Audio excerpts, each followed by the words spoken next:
studying research or action research is, of course, it's very essential for teachers, especially for those who are preparing for licensure examinations in the Philippines, because in research or action research, it equips teachers with the knowledge and necessary skills for innovations. Okay, so if there's innovation, there are what we call this evidence-based practices. What else? Improvement or development, especially in the teaching and learning process. Okay, that's basically the purpose why we need to study, why we need to recall the different concepts of research or action research. So there are a number of definitions of research, and these definitions emphasize the purpose of the different purposes, okay, of research. Sometimes it emphasizes also the different strategies, the different methods to be used, the analysis of data. What else? Ano pa ang laman ng research?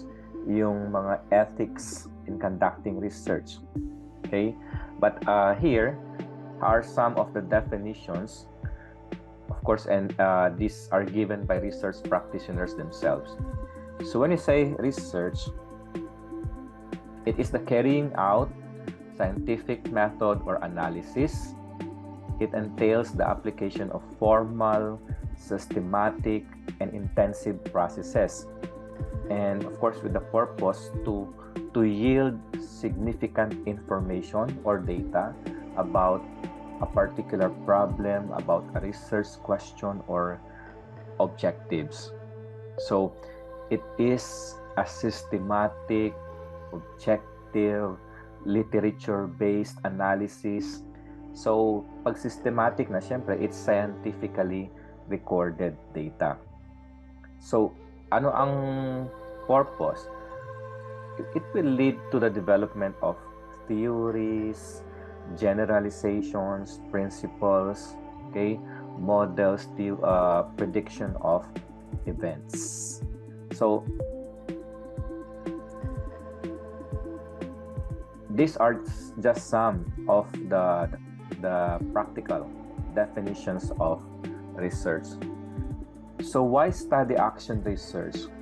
So as I had mentioned a while ago, it is for informed decision making, for us to get some evidence-based practices na magagamit natin sa teaching profession.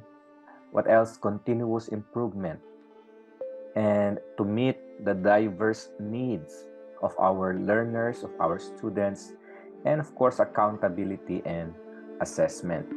So when we speak about informed decision making, teachers must be able to make informed decisions about curriculum, what else, about instruction and assessment, to enhance student learning, to enhance student experiences. Because when you understand the different methodologies of research, yung mga findings na yan, it will empower you. It will empower educators to select evidence-based practices. Kasi syempre, these are product of researches. So, evidence-based practices that are most effective for the classroom, for you as the teacher, effective for the students. Kaya yung evidence-based practice, yan yung mga, when you say research kasi, your knowledge of research will help you stay current, will help you stay updated with the different evidence-based strategies, okay, that you will be needing in your teaching, in the teaching and learning process. course, it will ensure you that using this method na supported by research, that will create, or that will lead you to a what they call this successful, or to a better success rate ng iyong learning outcomes in the teaching and learning process. Kaya sinabi natin na evidence-based practice. Kaya kung kukuha kayo ng mga best strategies, if you want to implement methods, doon kayo sa product ng research. Okay? Kasi these are, na-study na to, they are proven. I mean, it is a product of scientifically recorded data. Okay? And aside from that, we study research or action research for continuous improvement. Diba sabi natin when we discuss what they call this principles of teaching, teachers are lifelong learners. And of course, our research skills will enable us to engage in various reflective practice. Bakit? Para to continuously improve our teaching methods, our strategy. Okay? And through action research in particular, it will allow us, teachers, to systematically investigate, address the different challenges, address the different or solve the different problems in the classroom. Okay? That's for continuous improvement. Kaya dapat tayo, we should always keep ourselves abreast, okay, or updated with the latest trends. Diba? Like kung sinasabi na nag-change ang time, nag-change ang klase ng learners natin, so do with our methods. Dapat yung mga technique natin ngayon, yung teaching style, it should yung dapat yung fit, appropriate sa kind of learners that we have on this time, on this generation. Okay? And that is related to number 4, meeting diverse students' needs. Diba? Individual differences. Our students have different learning styles. And so with teachers, dapat iba-iba rin ang ating teaching style para mag-meet sila and to have a better learning outcomes. Okay? In our country, in the Philippines, Philippine classrooms are diverse.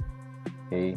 With students coming from various backgrounds, different provinces. So it means they are having different learning styles. They are having different needs. Okay? So paano natin malalaman? So through research equips teachers with the different tools, with the different resources, the different materials to, anong gagawin? To differentiate instruction. Okay? Kaya nauso yung differentiated instruction. Kasi we need to adapt to the unique requirements of our learners. Dito sa abroad, ang matagal ng focus nila dito is inclusion, inclusivity. Because we need to check, we need to study, we need to address, we need to meet the diverse learners, the diverse interests, the diverse needs of our learners. And then 5, accountability and assessment. We study action research kasi tayong mga teachers, we are held accountable for the learning outcomes ng ating mga estudyante. So, kaya kailangan natin ng knowledge of research kasi it will help us design, di ba? Sabi natin sa curriculum development, design, plan, design, implement, evaluate, assessments. Okay? assessment. Kasi itong assessment ang magme-measure sa students. I mean, what students have learned. If they have learned effectively, okay? And of course, with the use of this assessment, the data that we will be gathering from this assessment will help the students, the parents, the community, and so with the teachers, okay? Especially for instructional decisions, okay? Kaya yun, nandun yung accountability and assessment. So, kailangan pa natin mag-research. So, kaya nga, we are encouraging teachers to conduct, okay, action research kahit every quarter or every 2 quarters or kahit every year, okay? Basta ma-share lang nila kung anong na-discover nila, anong na-solve nilang issue within the classroom context. Okay? Within the classroom context. So, let's have also a recall of the different types of research. Basically, we have 2 types, quantitative and qualitative, but we will be including action research as number 3. Okay? So when you say quantitative research, from the word quantity, it uses numerical data to explain the researcher's observations of the sample's behavior. Okay? Numbers yan. Like nag-survey ka, okay? Nagpa-answer ka ng questionnaire. Quantitative research. Okay? Siyempre, pag research naman ang pinag-uusapan, gagamit ka rin ng mga how do you treat the data? Paano mo i-interpret?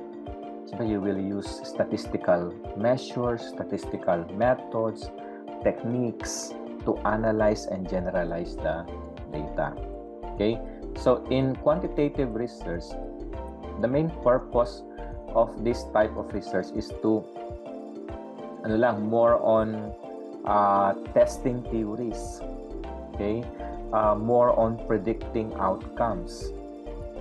And if you want to establish facts also, or test hypotheses or assumptions, then you can conduct a quantitative type of research, okay? And then, the second one is qualitative. Ito naman is, it deals with the quality of information. So, hindi nga siya gagamit ng numerical or numbers, but it uses, okay, quality of information. It uses analytic induction, yung mga thematic analysis. I-analyze mo kasi ito, ang qualitative, for example, mag-i-interview ka. Okay? So, you need to analyze yung laman ng yung content ng interview ng mga respondents mo. Okay? Yung mga participants in that particular study. Okay? Kasi usually ang qualitative naman is the goal is just to describe, okay? Describe multiple realities, kung merong phenomenon na nangyari, if you want to develop deep understanding, okay? Especially what captures in everyday life, in everyday living, in the student perspective, or in human perspective in general. Yun yung qualitative research na sinasabi natin. Okay? So, quantitative, qualitative research. And then, the third one is action research.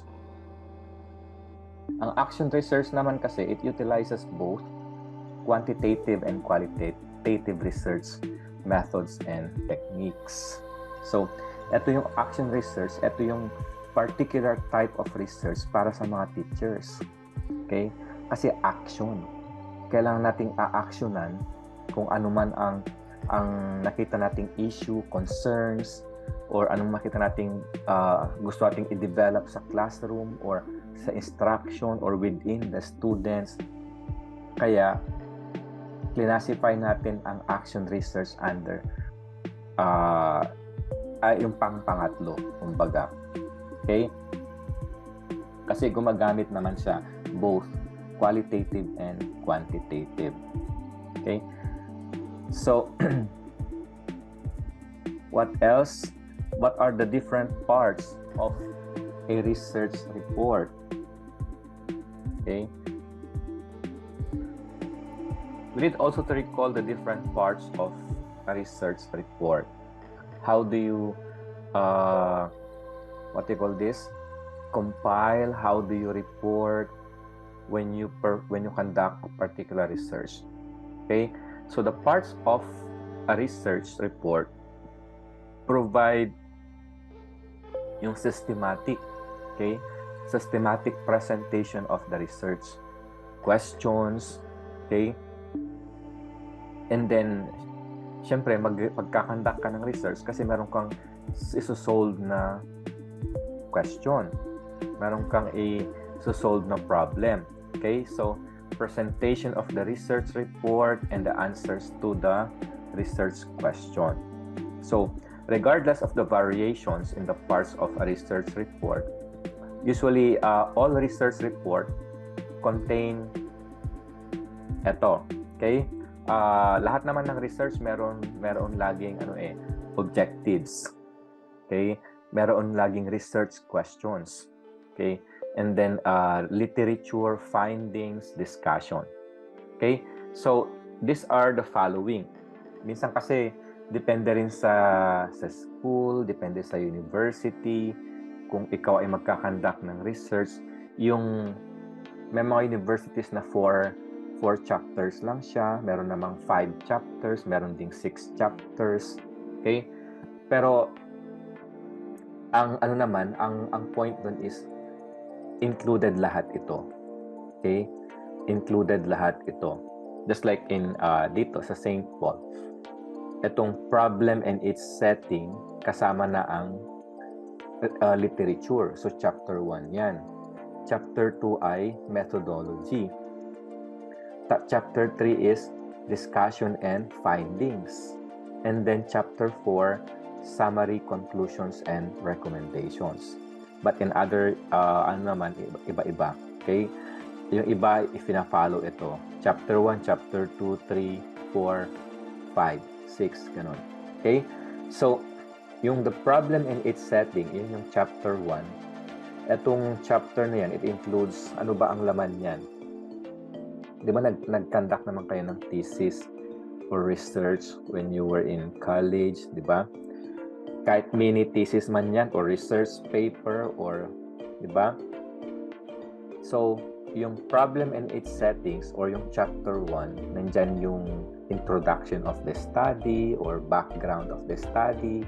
Ano pa, nasa chapter 1 yung statement of the problem. Siyempre, mauuna lagi yun, di ba?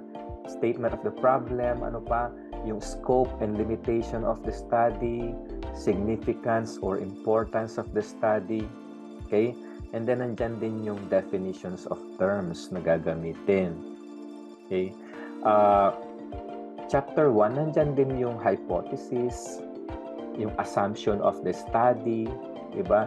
Kasi kung may research problem, meron kang hypothesis, meron kang temporary answers muna, di ba? Before conducting. And then, yung second, review of literature and studies, usually chapter 2 yan.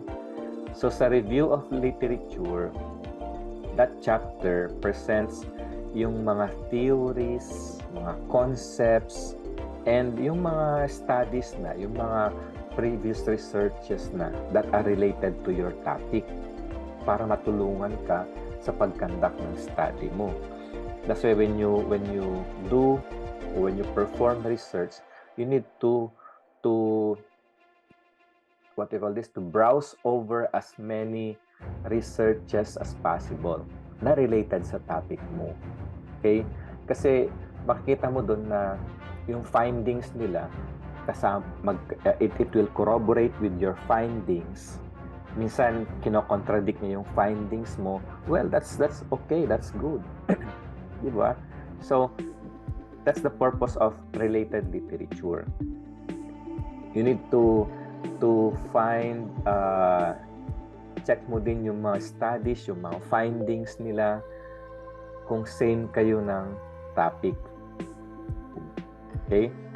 And then, chapter 3 is research methodology or research methods. So, ang chapter 3 naman, it clears out the processes.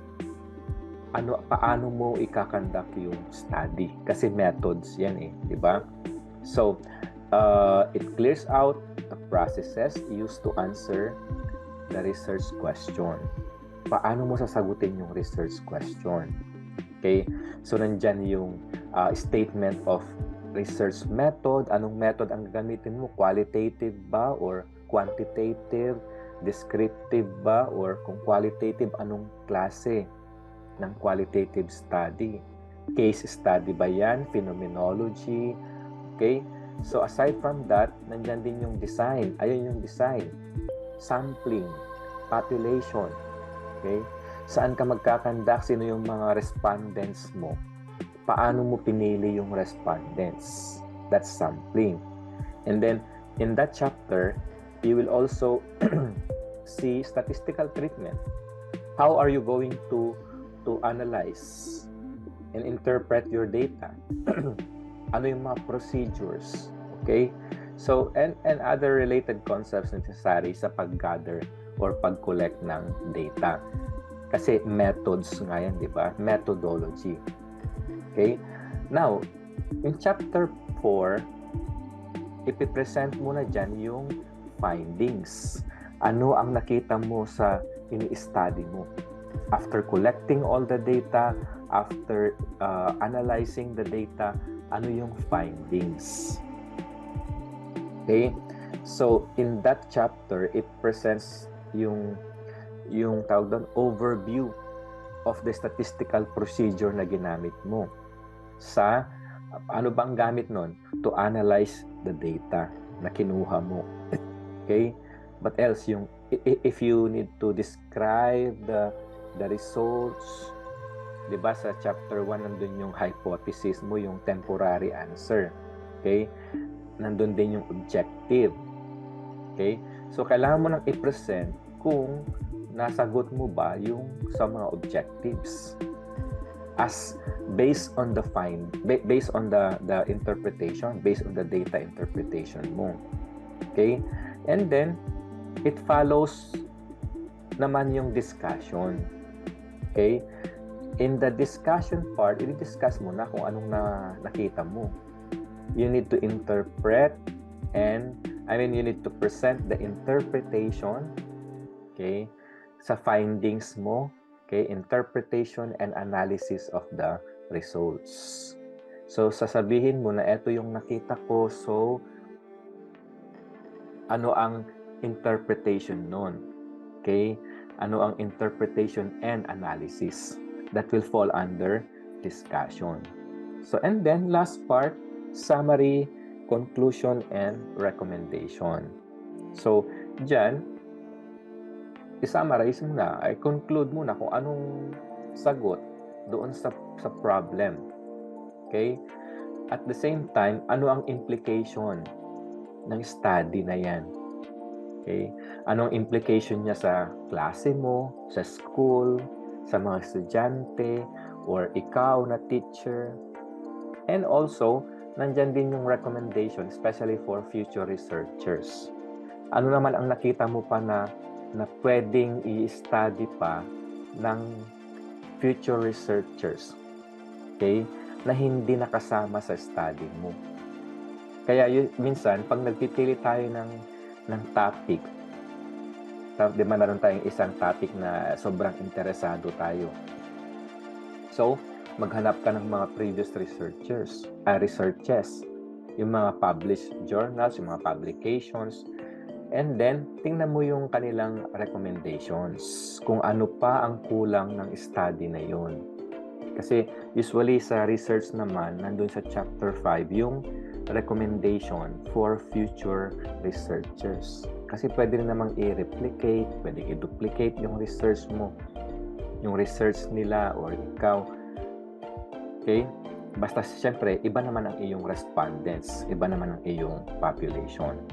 Okay? So, these are the significant parts of a research report. Okay? Problem and its settings, review of related literature and studies, research methodology, findings and discussion, and then summary, conclusion, and recommendation. Okay? So, saan tayo kukuha ng research problem? Siyempre, sa action research, sa classroom. Pwede mong i-study yung performance ng mga estudyante mo sa subject mo, bakit ganito, bakit second quarter na bababa pa nila. Pwede mong i-study yun through action research. Okay? So generally, sources of research problem, this can be gathered from various sources such as yung research literature. Okay? Yun yung minimension ko kanina. You need to browse over mga published journals, yung mga dissertations, thesis, research papers, okay? Especially yung nire-recommend, okay, ng mga previous researchers sa may recommendation part. Next, theory-based research, okay? Theory-based research, ito naman yung mga existing theories. If you recall yung mga different theories natin ng theories of learning, theories of motivation, what else? Human development, pwede yung ganitin lahat ng yun. Okay? So these are existing theories on language and literature that were tested. Okay? So pwede rin tayong kumuha doon. Next, replicating and extending previous researches.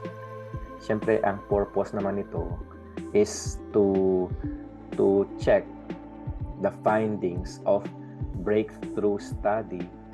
Yung if you want to determine the validity of research findings across different populations, if you want to identify trends that changes over time, to know important findings, or you can replicate, gagamit ka ng ibang methods, mga ganon. Halimbawa, nag-study ka ng, ano ba yung mga magandang study? Halimbawa, yung mga sa inclusion dito. If you want to study yung lived experiences ng mga inclusion teachers na Filipinos, kung ano yung mga experience nila na sa pagtuturo. Kasi usually, and then i-compare mo yung generalist teacher and yung talagang inclusion teacher. Kung ano yung mga experiences nila. Okay? So, pwede yung gawing replication. So, halimbawa, may nag-study na ganun sa US.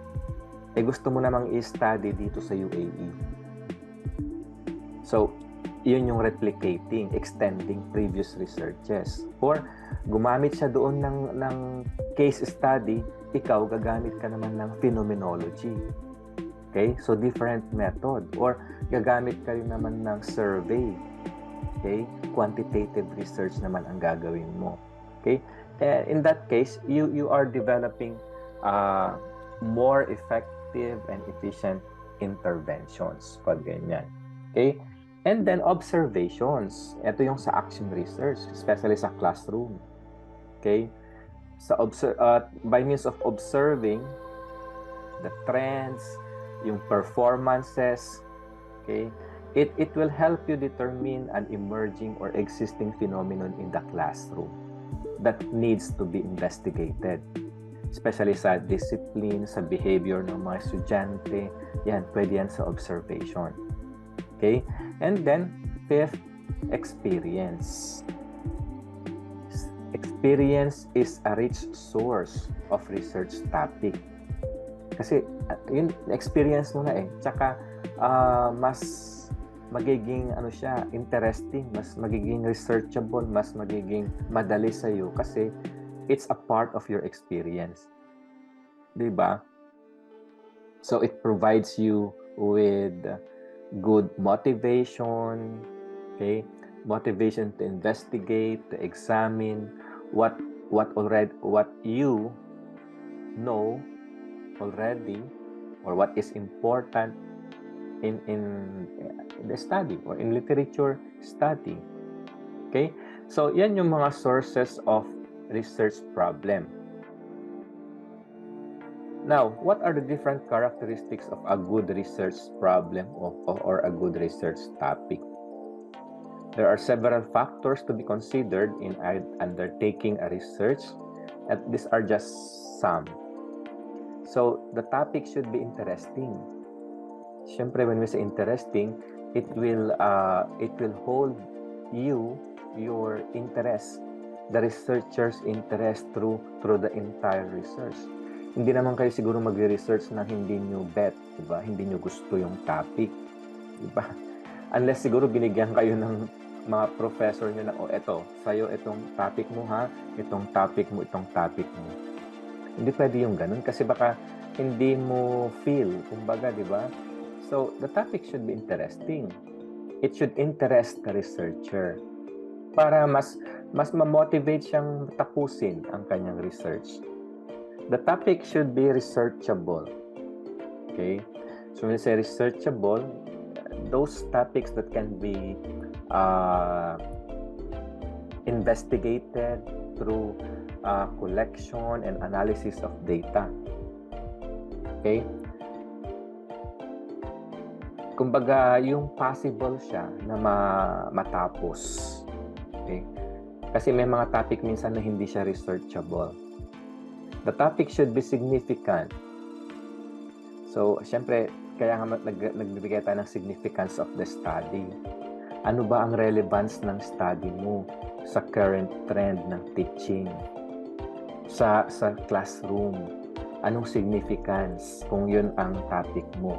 So, it contributes in some way to the improvement or understanding of a particular practice or theory. Okay? So, dapat significant siya. Siyempre, wala namang mag-research na hindi relevant, diba? Na useless yung topic. And then, very important, the topic should be manageable. Okay? Manageable meaning it should fit the researcher's level or yung research skills ninyo. But else, yung resources, yung capacity mo lang, and then consider also time. So, when we say manageable, kung sa classroom, dapat matapos mo yung research bago magtapos din ang school year. Baka mamaya, nag-research ka ang continuation pa next year, susundan mo yung mga bata as your respondents. Okay? So, the topic should be manageable in terms of time, in terms of resources, yung hindi naman kayo masyadong gagastos or yung marami kayong references. Okay? And then of course, dapat well-versed din kayo sa mga research skills. Okay? What else? Sa research, meron tayong mga variables and hypotheses na tinatawag. Okay, yung hypothesis, alam naman natin yan. Ito yung mga temporary answers sa mga problem, okay, sa research problem. So yung variables naman, these are quantitative expression of a construct that can vary in quantity or quality in observed phenomenon. So yan, kung narinig nyo ang dependent variable, independent variable, intervening variable. For example, mag-study ka ng i-analyze mo yung performance ng mga estudyante mo sa mathematics. Okay? O let's say sa social studies, kasi karamihan sa inyo social sciences. Yung performance nila para makagawa ka ng intervention program. Okay? So, yun halimbawa ang topic mo. So, yung output, yun yung intervention program, yun yung dependent variable. Kasi magdidepend siya sa output, sa performance, academic performance ng mga estudyante mo. So, yun yung independent variable na sinasabi. Okay? So, independent, these are the variables that yung researcher thinks na nag-occur siya prior in time. Okay? Na meron siyang influence on another variable. Or yung isa, dependent variable. Tapos yung dependent naman, siya naman yung variable that is being affected by or influenced by independent variable. So, magkaanuhan sila. Kagaya nung example natin, academic performance ang study mo, titingnan mo kung nag-perform ba sila during the second quarter. Kung hindi, kailangan mong gumawa ng action, yung let's say intervention plan, program kumbaga, para ma-address yung issue, yung problem. So yun yung output, that is the dependent variable, kasi nagde-depend siya doon sa i-study mo about the academic performance. Okay? And then yung intervening variable, ito naman yung variable that cannot be controlled or measured directly. Pero meron silang effect sa outcome of the study. Kumbaga, yung mga outside factors siya. Okay? Now, let's identify yung mga different types of researches. Okay? Start tayo sa quantitative research. Quantitative, di ba, yung mga numerical research. Okay? One is causal comparative. Okay? This research design seeks to find relationship between independent and dependent variables after an action or event that has already occurred. Kasi compare mo yan, comparative. Cause, compare, causal comparative. Titignan mo yung relationship. Kagaya ng example natin kanina. Ano kaya ang relationship ng let's say for example, hindi pala. Kung example natin ay the effect of yung absenteeism, for example, sa academic performance ng bata. Okay? So, titignan mo yung kung meron bang relationship. Okay? We will have more examples dito mamaya. And then, correlational. Okay? Relationship din yan. You need to understand and assess the statistical relationship between variables with no influence from any extraneous variable. Yan naman yung correlational. Okay? Titingnan mo kung ano yung relationship. Okay? We have here example. Sa causal comparative, titingnan mo yung, halimbawa, examining the effects of teaching methodologies on reading comprehension. Okay? A causal comparative analysis. So, titingnan mo yung effect ng teaching methods mo sa reading comprehension ng mga bata. Okay? Or the impact of socioeconomic status on academic achievement. Okay? So, ito yung independent, ito yung dependent variable. Okay? Correlational naman, the relationship between parental involvement and student engagement in middle school. Meron bang relationship noon? Okay? So, pag ganun ang problema mo, you need to do correlational research. Or if you want to examine the relationship between technology use and math achievement in elementary schools. Meron kayang effect noon? Meron ba silang relationship? Yung paggamit mo ng technology sa achievement ng mga estudyante mo sa mathematics. Okay? So, ganyan ang examples ng mga research title. Okay? So, halimbawa, dito sa number 2, examining the relationship, i-investigate mo yung correlation between the frequency and the type of technology na ginagamit mo sa classroom. Okay? Sa elementary classroom. Then, titingnan mo yung correlation niya sa mathematics achievement. Nakakatulong ba ang mga ginagamit mong technology sa achievement ng bata sa mathematics? Yan. Those are correlational research. Okay? Third one is experimental research naman. From the word experiment. So this is mostly in science. Sometimes it is commonly known as science investigatory project. Okay? So scientific and systematic approach to research wherein the researcher manipulate one or more variables and controls and measures any change in variable. Okay? In other variable. So magi-experiment ka. Okay, and then survey, ito yung common descriptive survey.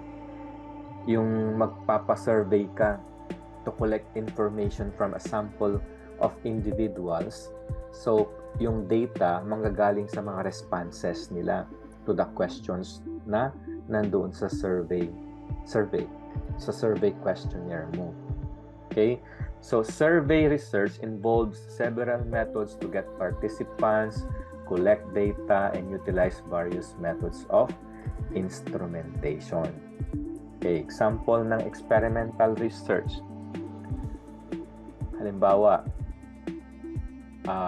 assessing the efficacy of mindfulness meditation in reducing test anxiety among high school students. An experimental study.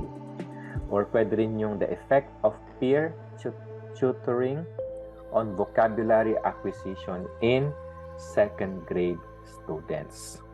So pag ganyan, i-examine mo yung impact ng peer tutorials, okay, sa pag-acquire ng vocabulary words sa mga grade 2 students. So pag experimental, one group will be receiving peer tutorial, yung isang group naman walang peer tutorial. So magi-experiment ka. Titingnan mo yung effect. Okay? Yun yung experimental na sinasabi. And then sa survey naman, survey research, let's say teacher job satisfaction and its impact on student outcomes. Magsa-survey ka kung satisfied ba yung mga teacher sa kanilang pagtuturo, may impact ba sa student achievement or sa outcome ng students. So, magsa-survey ka, a national survey. Ibig sabihin, magsa-survey ka sa mga teachers. So, for example, this survey, for example, seeks to understand the level of job satisfaction among teachers in a national sample. Kukuha ka ng sample population. Hindi mo naman kailangan i-survey lahat ng teachers. Kumuha ka ng sample. Kahit 10 from Region 1, 10 from Region 2, ganon, kung national survey ka man. And then, i-check mo how their job satisfaction correlates with student outcomes. Meron bang relationship yung job satisfaction ng mga teachers sa student outcome, such as yung academic performance ng mga bata, yung behavior ng mga bata. Ganon. Okay?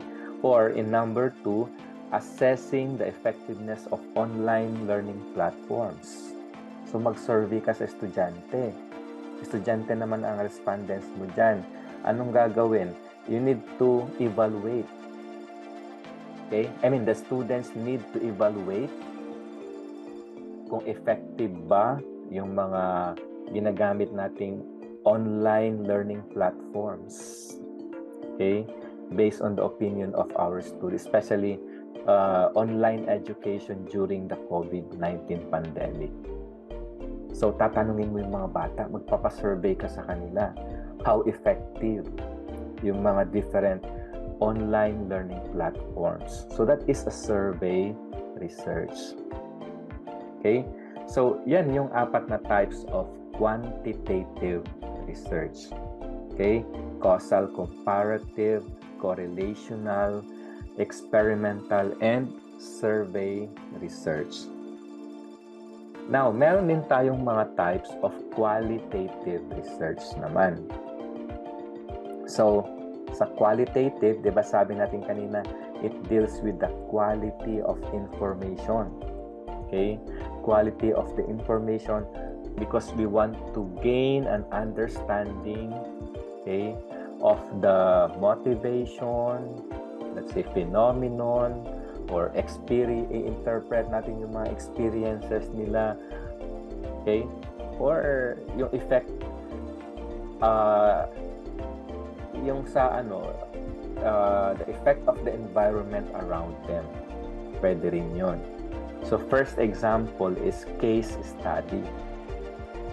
Okay, case study involves a deep understanding through multiple types of sources.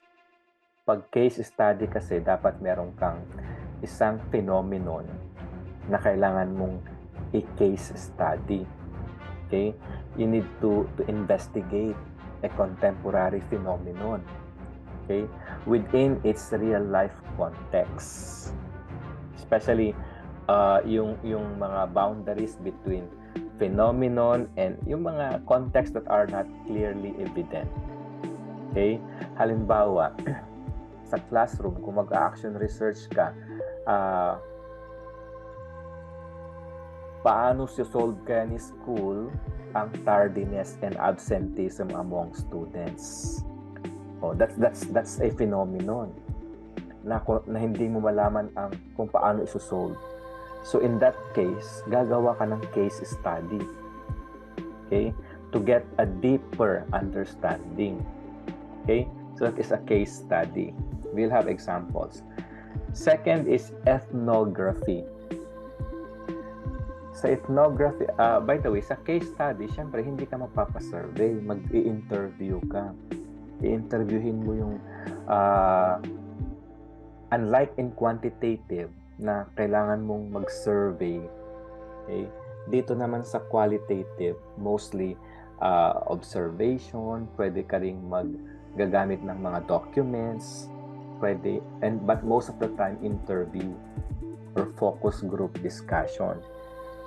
Sa ethnography, in this type of research, you immerse yourself in the target participant's environment to understand the culture, motivation, challenges, and themes that emerge. Okay? Okay? Ethnography. Halimbawa, instead of relying on interviews and surveys, pupunta ka mismo sa, let's say, gusto mong mag-study sa isang tribu. So, pupunta ka mismo doon to experience first-hand kung anong meron sa environment nila. Okay? I-observe mo yung mga participants mo. Okay? So, if you want to to study them, that's an example of ethnography. If you want to understand their culture, okay, yung mga challenges, that's an ethnography. Pwede ring ethnography, for example, yung lived experiences of senior high school students in Facebook group chat. Facebook group chat room for math class. Di ba usually pag teacher hindi nila sinasama yan sa mga group chat nila kasi ayaw nilang, minsan may mga pag-uusapan sila doon na hindi dapat babasa ni teacher. So if you want to experience firsthand kung ano yung mga pinag-uusapan nila doon, yung mga experiences nila, you can join and conduct a study. You can conduct an ethnography. Okay? Makikita mo doon yung you will get first-hand data kasi you are immersing yourself sa target participant mo. Okay? And then we have grounded theory. This method deals with providing an explanation or theory behind certain events. Okay, diyan naman sa grounded theory, just like a case study na dapat may phenomenon din. Okay? But dito, when you gather data, pag naka-analyze ka ng data, kailangan mong mag-build ng theory based on the data. Okay? Kaya tinawag siyang grounded theory. Gagawa ka ng theory. Okay? Example ng case study. Exploring inclusive education practices. A case study of special education classroom. Okay. What else? Understanding teacher burnout. A case study of experienced educator. So kung gusto mong, halimbawa yung if you want to delve into the experiences of experienced teachers, if you want to understand the factors na nagko-contribute sa kanilang burnout, okay? So using individual case study, and you can discover also common themes and patterns. Pamamagitan ng pag-interview mo sa kanila, malalaman mo kung ano yung factor. Okay? Ano yung mga challenges or the different factors ng teacher burnout. Yun yung case study. Okay? Sa ethnography, for example, life in a rural school, an ethnographic exploration of educational challenges and community resilience. Just like the example ko kanina, halimbawa, kung gusto mong ma-experience first-hand, kung gusto mong i-study yung isang school sa Bulubundukin, okay, you need to go there and experience kung anong culture nila, ano yung mga motivations nila, challenges, okay, how they cope, yung mga coping mechanisms din. Okay? So aside from that, meron grounded theory example. Yan. Okay, example. Emerging patterns of online learning motivation during the COVID-19 pandemic. A ground theory approach. Okay? So, dyan naman, you can develop a theory by exploring yung mga motivations and behavior of students. Yung mga estudyante during the pandemic. Siyempre, during the pandemic kasi, they are engaged in online learning. So, i-explore mo yung motivations and behavior nila. And then after that, you will be able to develop a theory. Okay, yun yung grounded theory. Teacher leadership in school improvement, a grounded theory exploration of informal leadership roles. Okay, next, fourth example of qualitative research is narrative. Narration, inanarrate mo. It merges together a series of events, usually from one or two persons, to form a unified story. Okay? So, yan. Ano pa rin siya? We are still in qualitative. Sa narrative naman, siyempre, you need to understand the experiences, halimbawa ng mga respondents mo. So, you need to collaborate with them, with the participants over time in a series, in a place or series of places, okay, in social interaction. In other words, it merges together, and it merges together a series of events para makakuha ka ng buong kwento, kumbaga, to form a unified story. So usually, ang gagawin mo dyan, you conduct in-depth interview. Okay? Ano pa? Magbasa ka ng documents. And then look for the themes, how the individual story illustrates, okay, into larger life influences. So yun yung narrative. Halimbawa, yung mga documentaries, ganun. Usually, doon magkakandak ka ng in-depth interviews. Okay? And then, phenomenology. From the word phenomenon, usually pag phenomenology, ito yung din-describe lang nila yung experiences nila. Okay? Appropriate for describing an event, activity, or phenomenon. Okay? So, usually, halimbawa, yung kasi pag phenomenology kasi, ang approach dyan dapat ni researcher, he or she may use combination of methods like pwede siyang mag-conduct ng interview, pwede rin siyang mag-review ng documents, parang din sa narrative qualitative research kanina, pwede siyang watching different scenes or views, visiting places, pwede rin. Okay? So, example niyan is wait, hanap tayo ng example ng phenomenology. Ito muna yung narrative. Voices from the classroom. Students' narratives of bullying experiences and resilience building. Di ba? Ganda na pag ganyan. Ang gagawin mo dyan, syempre, you need to gather narratives from students who have yung mga naka-experience ng bullying. Highlighting their stories of resilience. Paano sila nag-survive? Ano yung mga coping mechanisms nila? Ano yung mga strategies nila they employ to overcome adversity?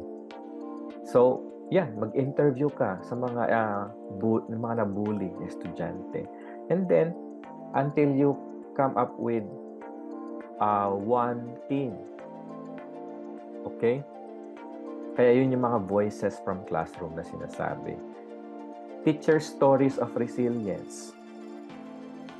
Ito naman yung mga coping strategies during educational crisis. Okay? And then, phenomenology. Okay? Halimbawa, teacher's reflection on online teaching. So, pag ganyan, ang gagawin mo dyan is interviewin mo yung mga teachers. Ask their experiences. Okay? Experiences of teachers who transitioned to online during the pandemic. So, anong tatanungin mo? Explore the reflections, challenges, paano sila nag-adapt sa online teaching. That is a phenomenology. Okay? Ito din, the lived experience of gifted education.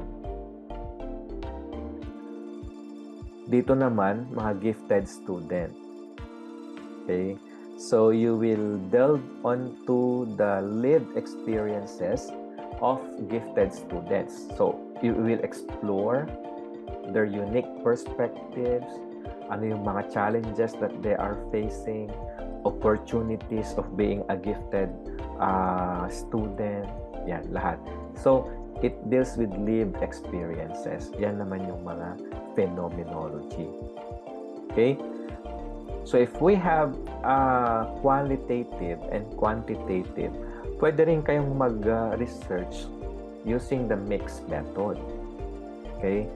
Ihahalo mo yung quanti and quali, just like an action research. Okay? So, mixed method research, meron tayong 4 types. One is triangulation. So, qualitative and quantitative data from every participant, usually through survey questionnaire and interview. So, combine siya. Okay?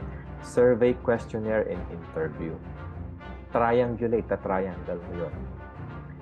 Embedded research. This is either quantitative or qualitative research, or either quali or quanti ang magpiprevail, while the other method is embedded naman. Okay? So, halimbawa ay nagbigay ka na ng survey questionnaire, nagpasagot ka na ng questionnaire. Okay? So, after that, nag-interview ka pa sa kanila just to clarify the context of the study. Okay? So, that's an example of an embedded. Explanatory design. This is conducted for a problem that is not yet well researched. So, yung mga bagong-bago na topic. When we say hindi pa siya masyadong well researched, yung kokonti ang references na nakikita mo. Okay? That's explanatory design. And then we have exploratory naman. Okay?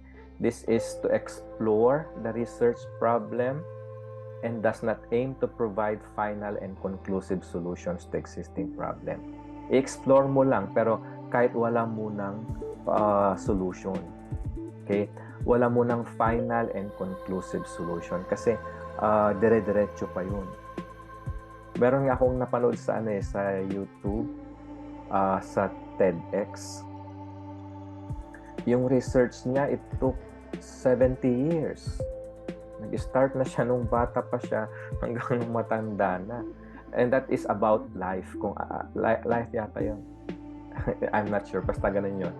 Kung ano yung... So, continuous yun. Okay? Pwedeng example yun ng exploratory design. Examples natin ng triangulation. Triangle. Assessing student engagement in STEM education. So, ta-triangulate mo siya via survey. Mag-o-observe ka. I-observe mo sila sa classroom and then mag-interview ka ng estudyante. So, tatlo. Okay? Evaluating the impact of a professional development program on teacher practices. A triangulation approach using survey, lesson plan analysis, and teacher reflection. O, ganun, di ba? Triangulate. Kumbaga, para mas makakuha ka ng mga valid and reliable information or data. Okay? Sa embedded design naman, examining the influence of classroom environment on learning outcomes. Exploring parental involvement in early childhood education. An embedded mixed method investigation within a preschool setting. Kasi early childhood siya. Explanatory, assessing the impact of new pedagogical approach on student achievement. Bagong approach. Di ba ang explanatory, yung yung hindi pa siya masyadong nare-research. Okay? Like in this example, yung quantitative test scores with the qualitative data from students, tapos i-interview pa si teacher, okay? Just to explain how a new pedagogical approach affects student achievement. Yun yung ibig sabihin ng explanatory design. Okay? And then exploratory,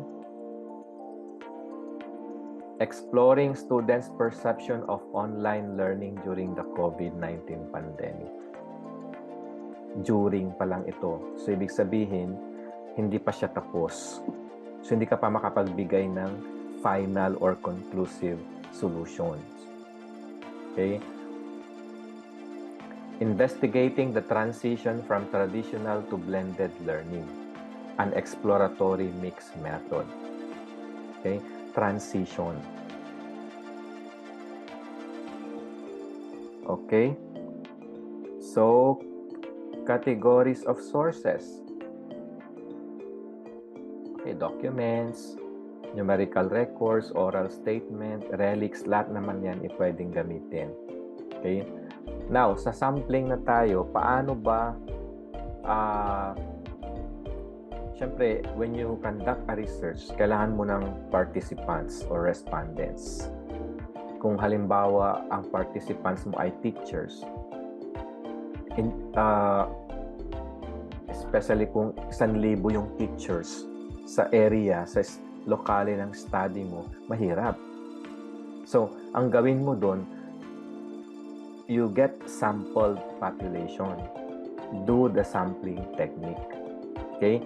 So, sampling is the process of selecting members of a research sample from a defined population, usually with the intent that the sample accurately represents the population.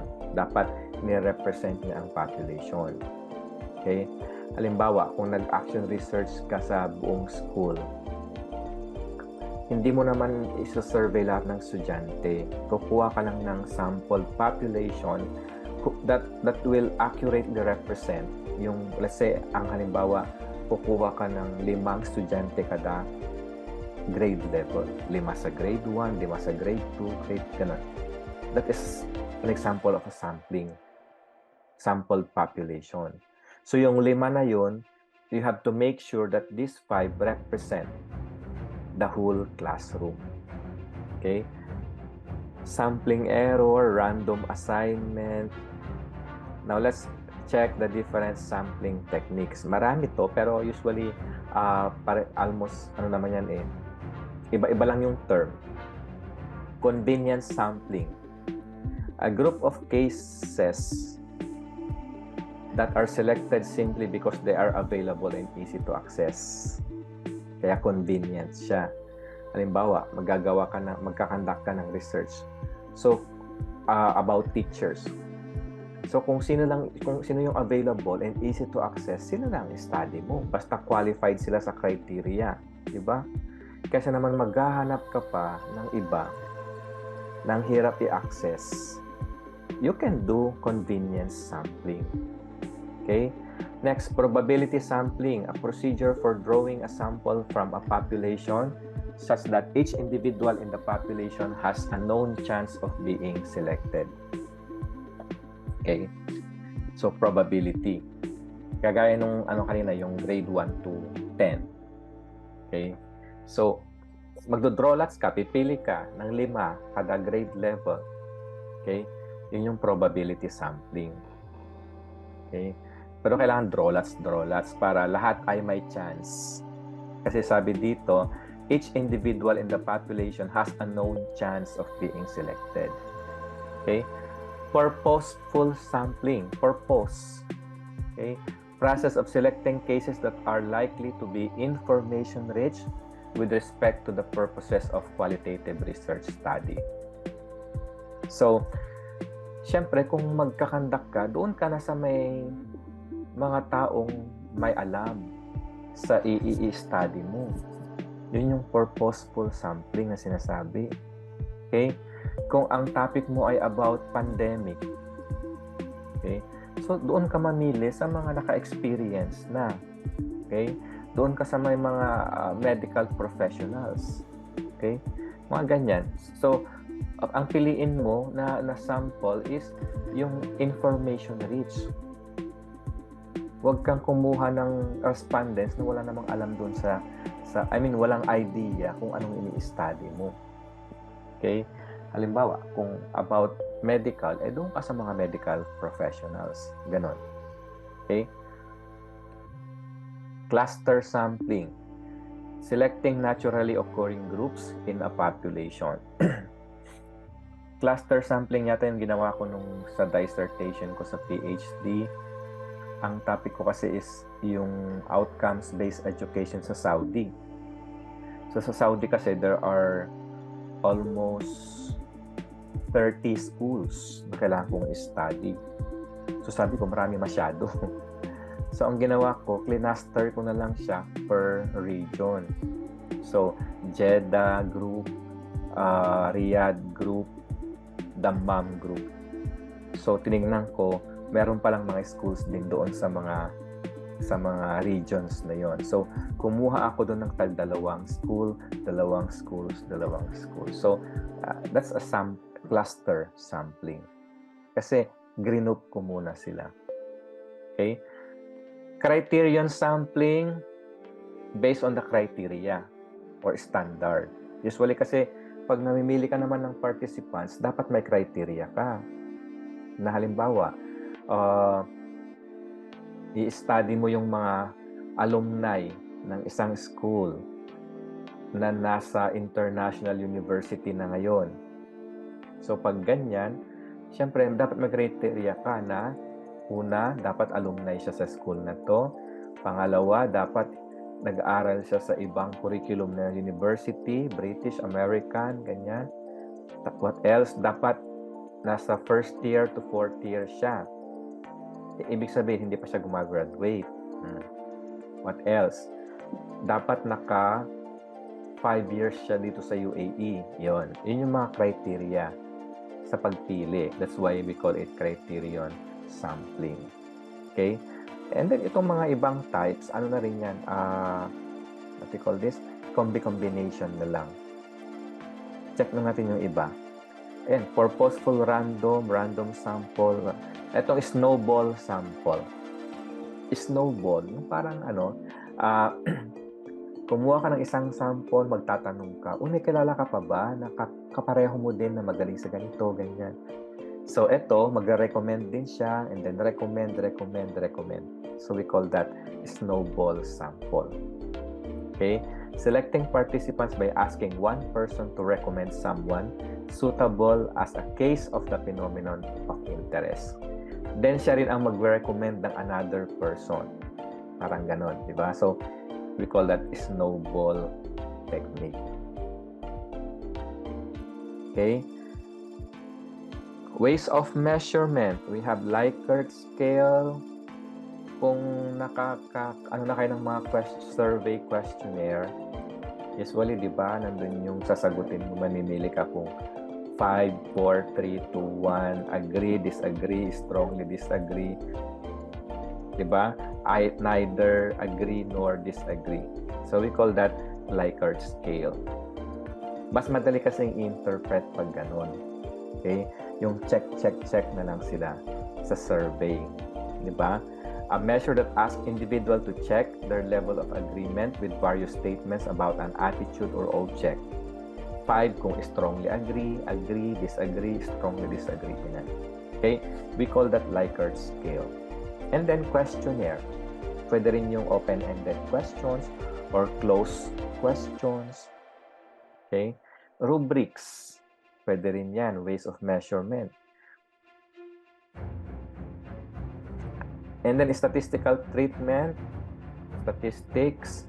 I-apply mo ulit. Ito yung, di ba, sa assessment natin, yung mean, median, mode, standard deviation, frequency. Kasi bibilangin mo kung ilan ang sumagot ng ganito, get the frequency, ilan ang male population, ilan ang female respondents, mga ganon. Ilan ang babae, ilan ang lalaki. Okay? Ilan ang galing sa age bracket na to. Okay? But there are other statistical treatment like ito, analysis of variance. Okay? Hindi naman kailangan aaralin ng maano yan. Okay? Kasi gagamitin naman yan sa research. Okay. Validity, same lang din ito doon sa test natin. Ano pa ba? Data collection. Paano kayo magko-collect ng data sa qualitative? Aside from interview. So, aside from interview, field notes. Yung ino-observe, anong tawag doon? Nag-record ka. Okay? On what you have seen, what you have experienced, what you have thought about during an observation session. Okay? Or, i-observe mo sila. I-observe mo yung bata. I-observe mo yung co-teacher mo.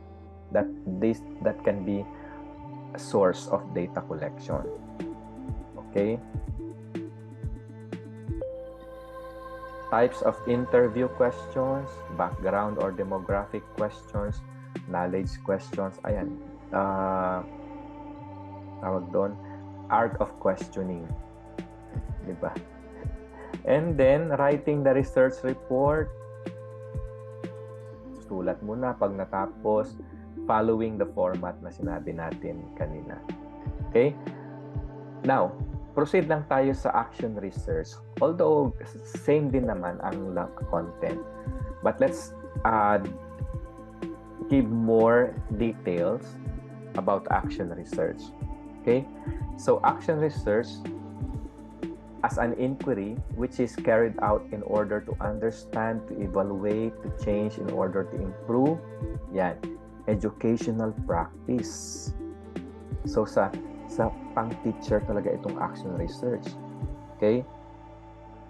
In schools, action research refers to, a wide variety of evaluative, investigative, and analytical research methods designed to diagnose problems or weaknesses sa academic, sa instruction, basta anything about the school.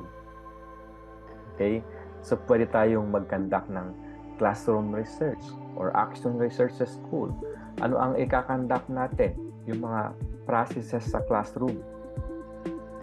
Yung systems observed and administered, interaction, okay? Kung gusto mo naman na yung i-observe mo yung loob ng classroom, that's interaction. And then, pag classroom instruction naman, this centers on the teaching style of the teacher. Okay? Teaching style, ano pa? Yung mga materials, selection of materials, use of teaching methods, strategies, okay? Along with the student's response. Yan yung classroom instruction. Pwede rin yan gawin na action research. Okay? Kung let's say, for example, gumamit ka ng isang method.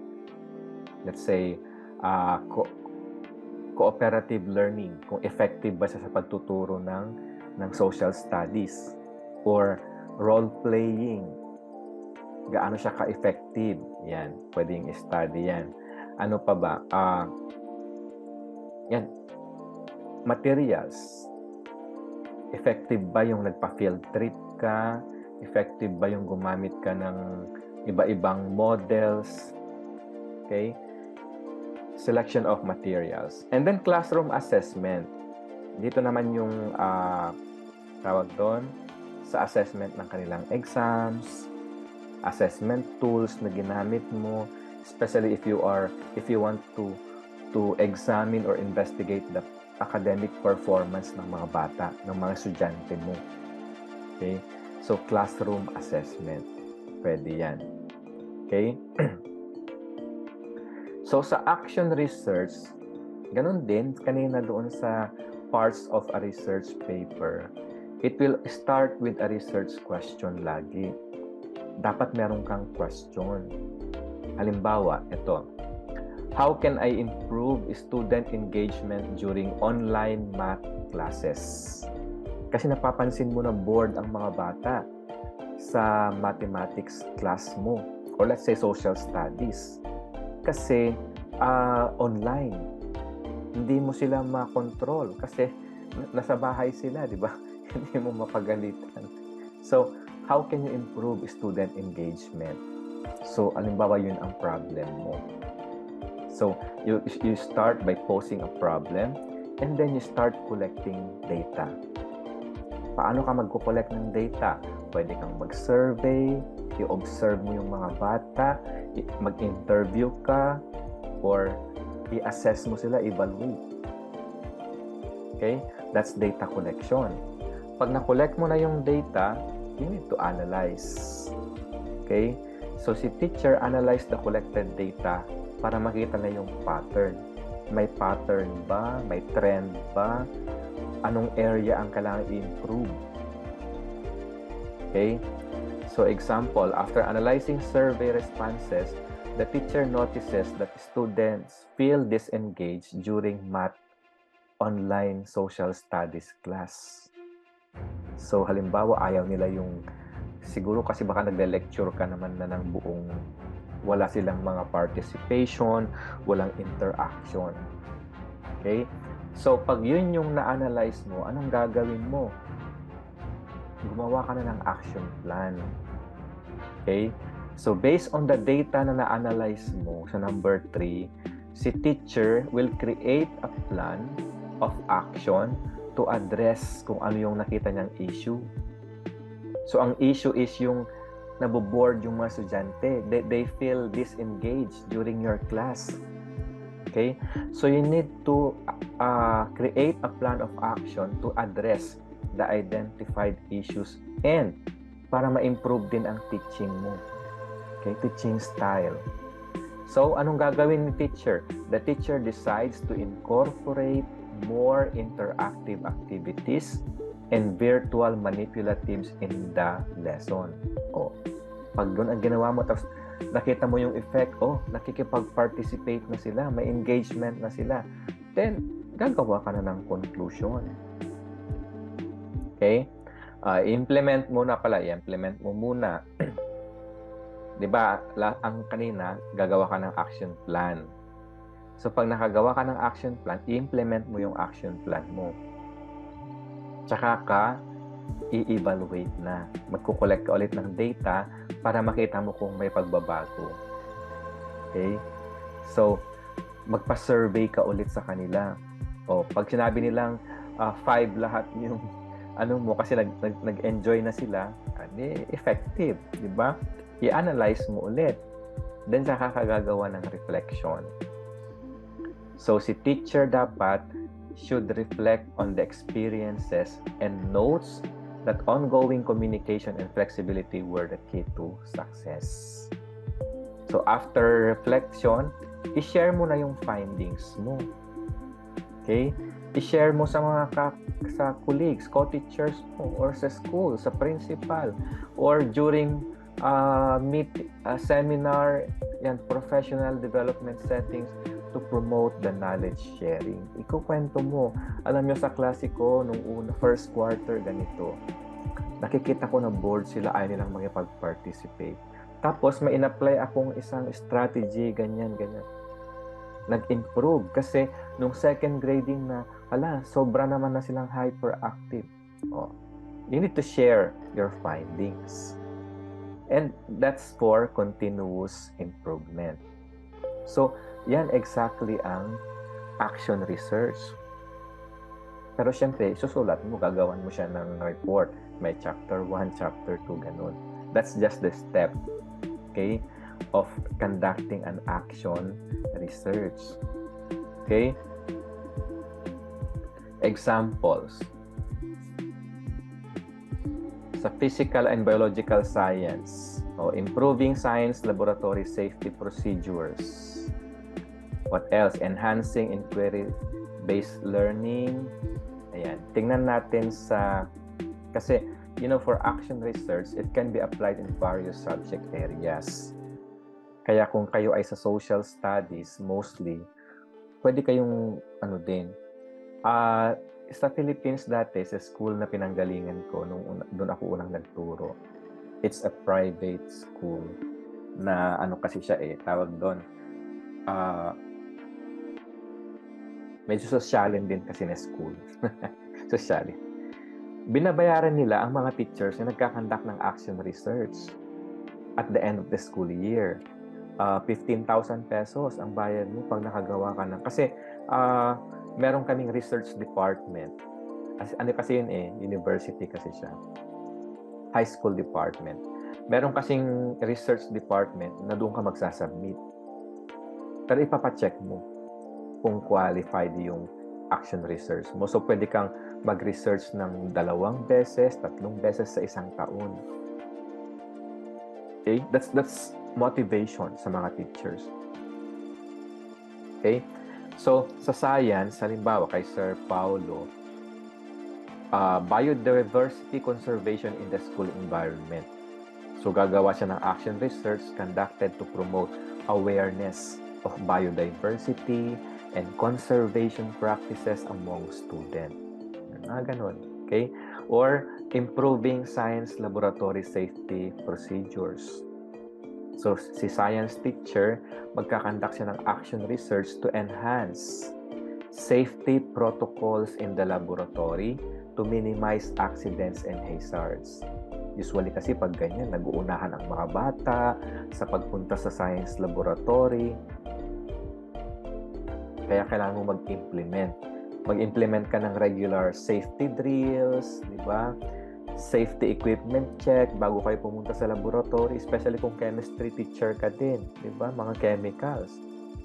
Of course, you need to develop a clear and concise safety guidelines for your students. And then after that, you need to evaluate the impact of safety training on students' awareness and behavior. So, nakakandak ka na ng research. Okay? Social studies, o kayo, karamihan sa inyo social studies. Halimbawa, teaching global citizenship. Okay? So, si teacher, mag-explore siya ng method to instill a sense of global citizenship and responsibility in students. So, when we say global citizenship kasi, yung global competence ng mga estudyante. How are you going to integrate global issues and perspective sa klase mo? Para hindi lang naman sila, para yung wala silang pakialam sa mga nangyayari sa mundo, di ba? So, you need to integrate global issues. Pero syempre, ikaw na teacher, kailangan mo mag-aral ng accurate information. Halimbawa, yung latest ngayon sa Gaza, Israel-Palestine war, for example. Okay? You need to bring the issue into the classroom. Integrate this global issue and perspective into your class. Like, for example, you organize debates and discussion on global topics. And then, after that, you can measure student knowledge and attitudes toward global citizenship. Diyan, maano yung kanilang sense of global citizenship and responsibility. So, that's an action research. Si-share mo kung anong mangyayari, di ba? What else? Teaching controversial issues. So, parang ganun din. So, si teacher, mag-investigate siya ng strategy for effective addressing and discussing controversial topics in social studies. Pwede ring civic engagement and community projects. Like, conduct an action research that focuses on encouraging students to actively participate in community projects and civic engagement. Kasi usually, pag sinabi mong, okay, class, on Saturday, pupunta tayo sa seashore para mag-clean up drive together with the barangay, ganito. Walang pumupunta, di ba? So, gagawa ka ng action research that will focus on how to encourage the student to actively participate. Okay, ano ang gagawin mo para ma-encourage mo sila? You collaborate with local organizations for community service projects. Diba? Pwede kang makipag-communicate sa LGU, manghingi ka ng free t-shirt, free cups, free water, free snacks. Oh, diba? Para ma-motivate sila. And then, after that, you assess the impact of civic education on students' involvement. Ano yung makukuha nilang advantage sa pakikipag-involve, okay, sa mga community initiatives. And then, i-document mo yan. I-document mo and then share success stories of student-led community projects. Halimbawa, sa klase mo, i-group mo sila. Okay? Tapos, i-assign mo o kayo sa clean up drive, kayo sa bundok, kayo sa dagat, kayo sa kalsada. Okay? Tapos yung iba, outreach program. Pumunta kayo doon, magbigay ng, let's say, during Christmas, mag-distribute ng ganito. I-document mo yan and then share success stories. That can be a good action research. Kasi pag ganun ang gagawin mo, ma-improve yung awareness ng mga bata. Magiging active, magiging active volunteer. Okay? some sort of examples, okay, ng sa what they call this, applications of action research sa social studies. Okay? So meron tayo sa mathematics din, yan, anxiety reduction, differentiated instruction for diverse learners. Especially here abroad, we ito ang lagi nating focus, differentiated instruction. Kasi nga, we are focusing on inclusion, inclusive education, inclusivity. So, si teacher will explore methods. This can be applied sa social studies to differentiate instruction and meet the diverse learning needs of the students. Kasi magkakaiba sila ng kailangan. So, kailangan mo rin na as teacher gumawa ng iba-ibang paraan. Okay? Iba-ibang paraan by creating yung mga tired assignments that can accommodate yung kanilang level. Ibang assignment ng group na to, ibang assignment nito. Kasi mas kilala mo kung sino yung mga above average, saka below average. Okay? Or sometimes you can also you integrate technology to provide adaptive exercises in mathematics, in social studies, and then i-analyze mo yung outcome. Okay? I-analyze mo yung outcome based on differentiated instruction. Eto number 3, very interesting din ito. Gamification in math education. Pwede rin ito sa social studies. What do you mean by gamification? You integrate games.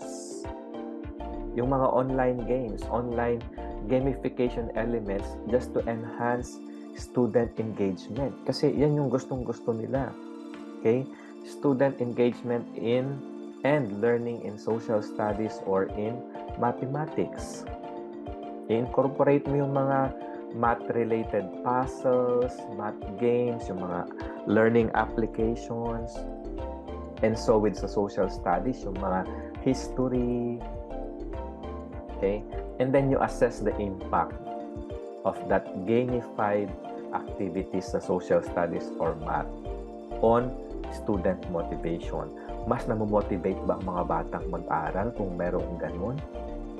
Mas tumaas ba yung performance nila nung in-apply mo yung mga gamification elements? Okay? Then, you identify the effectivity of gamification strategy for different social studies or mathematics topic. Yun yung ibig sabihin niyan. Okay? Those are action researches. Meron din tayo sa English, what else? Filipino, MAPE, TLE. Okay? Ito yung mga examples ng mga action researches na nakuha ko sa Philippines. Dito, Filipino. Ang epekto ng paggamit ng cellphone ng mga mag-aaral ng Baitang 10 sa mataas na paaralang pambansa ng Teacher PH. Di ba? Effect daw ng paggamit ng cellphone sa mga grade 10 students. Okay? The plight of teachers on one-time monthly salary release. Financial literacy and survival. The plight means yung issue nila, kasi ang tagal ihintayin kasi ang isang buwan bago ka magsweldo. So siguro titingnan nila yung effect kung baka mas maganda kung every 15, 30 or every week, di ba? Titingnan lang yung mga yung financial literacy and survival. Okay? What else? The effects of using online games application in teaching grammar and vocabulary. Reducing the number of repeaters through homeschooling. Mga ganitong examples. Pareho lang din ito. Challenges of grade 1 teachers in mother tongue-based multilingual education among elementary schools of Antipolo. Ito yung yung issue ng K-10 natin. I don't know. Parang na rin yung matatag curriculum natin. it's ano na siya, optional na. 'Di ba yung K-12 kasi, ang grade 1 to 3 is mother tongue based, 'di ba? Na kung taga Ilocos ka, magtuturo ka ng Ilocano. I mean, ang medium of instruction mo sa klase is Ilocano sa grade 1 to 3. So kung Ilonggo ka, Ilonggo. Cebuano, Bisaya, mga ganun. That's the mother tongue. So dito, ang in-study niya, the challenges of grade 1 teachers sa Antipolo City. Kasi dito, makikita mo kung effective ba, nakakatulong ba, mas naiintindihan ba ng mga bata, mataas ba ang performance nila nung sa mother tongue based or multilingual education na yan. Okay? I-research lahat yan. So sa board exams naman, mga examples lang talaga ng especially sa sa Prof Ed, meron kasing research din, meron din sa majorship ninyo. Paano mo i-apply sa, let's say, sa science, ang isa sa research, ganon. Okay? Di ba na-discuss, nakasama kayo sa discussion before about sa TOS, yung table of specifications, di ba nandun yung research sa last part, nakasama sa component, sa table of specifications, sa re-reviewin sa board examinations. Okay? Thank you so much for watching. Before leaving, please do click the like, subscribe and get notified button.